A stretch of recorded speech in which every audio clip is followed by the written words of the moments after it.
मित्रांनो, आपण सातत्याने म्हाडासंदर्भात जे काही अपडेट्स आपल्याला मिळत आहेत ते प्रत्येक अपडेट आम्ही आपल्यापर्यंत पोहोचवण्याचा पुरेपूर प्रयत्न करतोय। आणि आपल्याला माहिती आहे की सध्या मुंबई मंडळाच्या ताबा देण्याची प्रक्रिया सुरू आहे आणि अनेकांना ताबा मिळालेला आहे। अनेक जण म्हाडामध्ये जात आहेत आणि त्या ठिकाणी ताब्याची प्रक्रिया पूर्ण करत आहेत। त्याच्यापूर्वी आपण वेगवेगळ्या माध्यमातून ताबा संदर्भात जे काही अडचणी अर्जदारांनी येत आहेत त्याच्याही संदर्भात आपण माहिती पाहिलेली आहे।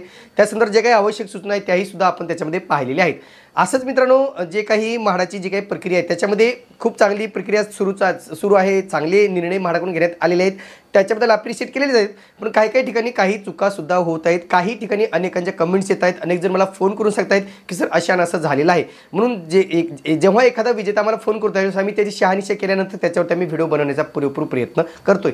खरं तर मित्रांनो, हा व्हिडिओ बनवण्याचं कारण हे आहे की आम्ही 5 डिसेंबर 2023 रोजी म्हाडाच्या वर्धापन दिनानिमित्त एक व्हिडिओ अपलोड केला होता आणि त्याच्यामध्ये अनेक विजेत्यांकडून आपण एक कॅम्पेन चालवलं होतं की थँक्यू म्हाडा। ज्यांना पैसे मिळाले, जे म्हाडाशी खुश आहेत त्यांच्याकडून थँक्यू म्हाडा हे कॅम्पेन चालवलं होतं। त्याच्यामध्ये अनेक विजेत्यांनी त्या ठिकाणी रिस्पॉन्स दिलेले आहेत। अनेक विजेत्यांनी आपली सेल्फी व्हिडिओज बनवून थँक्यू म्हाडा म्हणून आम्हाला पाठवले, आम्ही ते त्या व्हिडिओमध्ये दाखवलेले आहेत।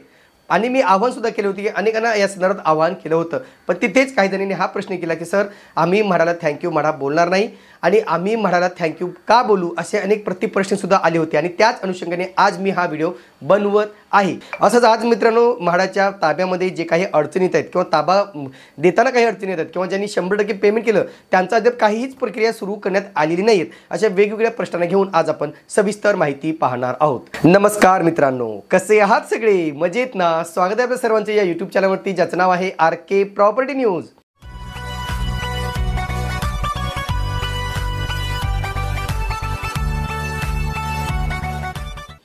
तर मित्रांनो, खरं तर जे काही म्हाडाची ताब्याची प्रक्रिया सुरू आहे आपण त्याच्या संदर्भात वारंवार व्हिडिओ बनवत आहोत। जशा सूचना आपल्याकडे येतात वेगवेगळ्या माध्यमातून किंवा विजेत्यांकडून त्या सूचना आपण म्हाडाकडे पोहोचवण्याचा सुद्धा प्रयत्न करतो। तसं की आम्ही मीडियम नाही मित्रांनो किंवा अधिकृत आम्ही पत्रकार नाही किंवा आमच्याकडे तसे खूप मोठे अधिकार आहेत असं अजिबात नाही आहे। पण जो काही लोकांचा विश्वास आहे, जे काही लोकांचा रिस्पॉन्स आपल्यावरती येतो किंवा जे काही आपण लोकांपर्यंत ही सगळी म्हाडाची स्कीम पोहोचवतो, त्या अर्थी आपलं हे सुद्धा कर्तव्य आहे की एखाद्या ठिकाणी जर म्हाडाकडून काही चूक होत असेल तर ती सुद्धा निदर्शनास आणून देणं हे आम्ही आमचं कर्तव्य समजतो। पण इथे मात्र म्हाडावरती टीका टिप्पणी करणं किंवा म्हाडाला बदनाम करणं हा आमचा मुळीच उद्देश नाही आहे। पहिलं मित्रांनो, जे काही ऑनलाईन प्रक्रिया आहे त्याच्यामध्ये सर्व्हर डाऊन होण्याचा एक प्रकार महत्त्वाचा घडलेला आहे। काही दिवसापूर्वी मला विजेत्यांनी त्याच वेळेस फोन केला होता, मला सांगितलं की सर व्हिडिओ कॉल करून आम्ही तुम्हाला दाखवतो की नेमका किती विजेते इथे तात्काळ उभे आहेत।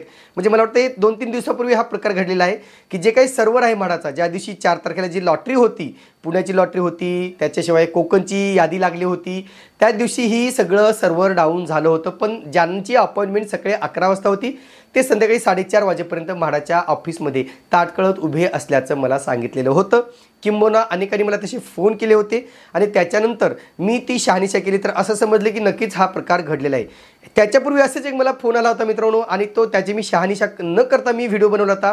पण त्याच्यानंतर मला म्हाडातून सांगण्यात आलं की असा प्रकार घडलेला नाही आहे, हे सगळं व्यवस्थित सुरळीत आहे। पण कालचा जो काही प्रकार झाला 4 तारखेचा त्याच्यावर मात्र शिक्कामोर्तब झालेला आहे। दस्तूरखुद्द अधिकाऱ्यांनी सुद्धा ते मान्य केलेलं आहे।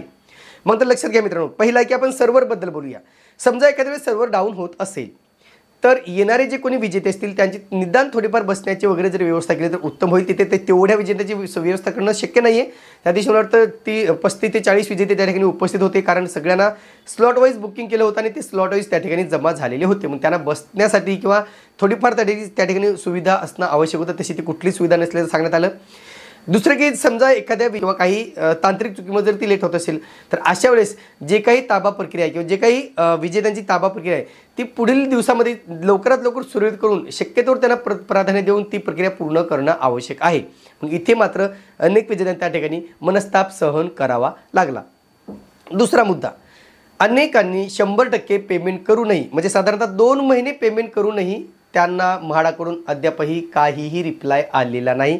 किंबहुना जे काही टेम्पररी जे काही ड्राफ्ट लेटर असतं ते सुद्धा त्यांना प्राप्त झालेलं नाही। ते वाट बघतात की आम्हाला कधी पैसे भरायची टॅब ओपन होईल, आम्हाला कधीपर्यंत ते मेंटेनन्सची टॅब ओपन होईल। अद्यापही अनेकांची मेंटेनन्स टॅब ओपन झाली नाही। त्यांनी सांगितलं की आम्ही महिना झालं, दीड महिनासुद्धा होत आहे तर आमची अजून टॅब ओपन झाली नाही। काहींनी 15 दिवसापूर्वी पेमेंट केलेलं आहे, त्यांची टॅब अद्यापही ओपन झालेली नाही आहे। विशेषतः ज्यांनी कॅशमध्ये पेमेंट केलं त्यांची कुठेतरी थांबवल्याचं सांगण्यात आलेलं आहे किंवा तशी मला माहिती मिळालेली आहे की ज्यांनी कॅश पेमेंट केलं त्यांचं थांबवण्यात आलेलं आहे। ज्यांनी बँकेचे लोन काढून पैसे भरले त्यांना प्राधान्य देण्यात येत आहे। आणि जे स्पेशल कॅटेगरीमध्ये आहेत, जे विशेष प्रोग्राममध्ये आहेत त्यांना मात्र त्यांचे डॉक्युमेंटेशन व्हेरिफिकेशन झाल्यानंतरच पोझिशनची प्रक्रिया सुरू केली जाणार आहे. आता महत्त्वाचा प्रश्न मित्रांनो, ज्यांनी कॅश पेमेंट केलेलं आहे त्याच्यापैकी अनेक विजेत्यांशी बोललो. अनेक विजेत्यांनी मला सांगितलं की सर आम्ही जरी कॅश पेमेंट केलेलं असलं तरी आता इथे काय होतं मित्रांनो, की आईला घर लागलं किंवा पप्पांना घर लागले किंवा भावाला घर लागले, असे प्रकार खूप आहेत. आणि अशा वेळेस जर आईला होम लोन होत नसेल तर मुलगा तो होम लोन करतोय, किंवा पप्पांना होम लोन होत नसेल तर मुलाच्या पेमेंटवरती ते होम लोन केलं जाते, किंवा भाऊ असेल किंवा बहिणी असतील, तर अशा वेळेस अनेकांनी पर्सनल लोन्स काढून पेमेंट केलेलं आहेत. सोनं गहाण ठेवणं, सोने तारण ठेवून पर्सनल लोन काढून ते कॅश पेमेंट केले. फक्त त्यांनी होम लोन केलेलं नाही, पण त्यांनी पर्सनल लोन काढून पैसे भरले आहेत. आणि अशा बाबतीमध्ये त्यांचे सुद्धा हप्ते, अनेकांचे हप्ते सुरू झालेले आहेत. आता इथे मित्रांनो म्हाडाकडून एक चूक झालेली आहे, की जी काही डेडलाईन होती पैसे भरण्याची, ती पूर्वीची जी काही डेडलाईन होती ऑक्टोबरची 17-18 ऑक्टोबरपर्यंत, ती डेडलाईन सर्वांसाठीच म्हणजे त्यांनी ठेवलेली होती. फाईन लावण्यात आलेली आहे, त्यांना पेनल्टी लावण्यात आलेली आहे. आणि पेनल्टी संदर्भात विचारणा केली तर त्यांनी सांगितलं की सिस्टम जनरेटर आहे, सिस्टम ऑटोमॅटिक सिस्टममध्ये आहे, त्याच्यामुळे पेनल्टी लागत आहे. खरं तर मित्रांनो एकाच वेळेस सर्वांना एकच डेडलाईन देणं हे चुकलेलं आहे. ज्या ज्या प्रकल्पांना ओसी आलेली आहे परत त्या प्रकल्पांना त्यांनी पहिली डेडलाईन द्यायला पाहिजे होती. ज्यांची ओसी येणार आहे त्यांना त्या प्रकल्पांना वेगळं त्यांनी डेडलाईन द्यायला पाहिजे होती. असं केलं असतं तर अनेकांची आर्थिक फसवणूक झाली नसती. आर्थिक त्यांना फसवणूक म्हणू शकत नाही, पण आर्थिक त्यांना भुर्दंड पडला नसता. इथे काय होते, आता त्यांनी पेमेंट करून 2-2 महिने झाले. अनेकांनी लोन काढून सुद्धा पेमेंट केलेले आहेत, त्यांना सुद्धा महिना लागतोय.